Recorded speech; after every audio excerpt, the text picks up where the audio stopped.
Joining me now is the Secretary of State from Michigan, Jocelyn Benson, who has talked to us many times about the voting situation in Michigan and how it is safeguarded, and about overall what's happening in the country. So let's start there, Secretary Benson.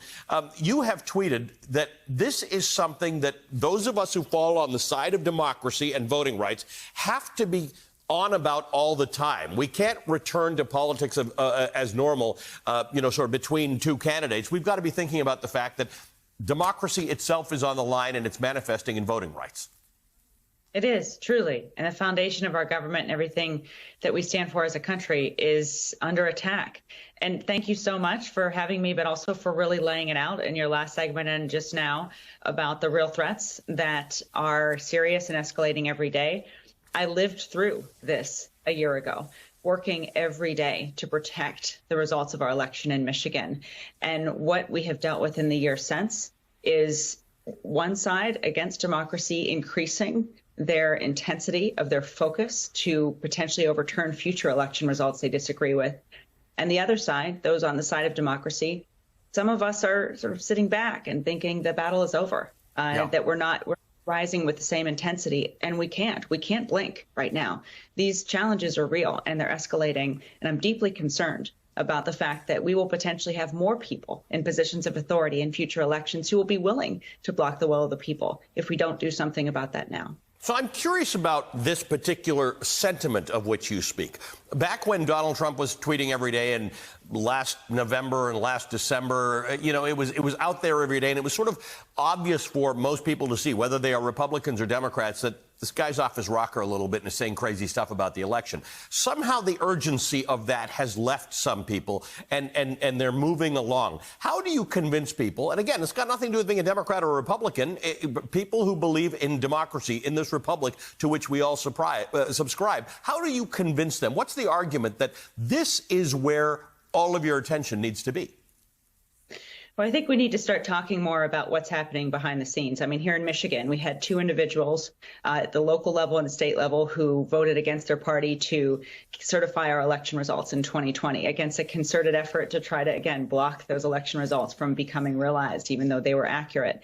Those people have since been replaced by individuals who have stated they'd be willing to potentially overturn election results in the future. That's happening in states all across the country. One by one, behind the scenes, there are people being placed or advocated for being placed in positions of authority who could potentially be able to just vote against the will of the people and block that from becoming a certified election result in the future. And as we reflect on all this, the same outrage that many of us felt on January 6th as we watched the tragedy in our U.S. Capitol, that is outrage that we still need to have every day going into next year, because the same efforts that underline that tragedy are still happening all around our country. There's been no accountability or consequences for anyone who's furthered election lies or tried to overturn the will of the people. And because of that, we have to know and expect that this will continue, and really there is no bottom for how far people will go to block the will of the people in order to seize control of themselves and further conspiracy theories and lies and disinform the public simply just to gain more power and enact policies that don't reflect the will of the majority of the voters. How do you deal with the difference between the perpetrators of those lies, the perpetrators of that disinformation, and the segment I just did, talking about QAnon people, many of whom are duped? You're ground zero for this in Michigan, where you had right-wing militias who had a plan to take your governor hostage and do harm to her on the basis of nonsense that was spread, and in some cases encouraged by the former president.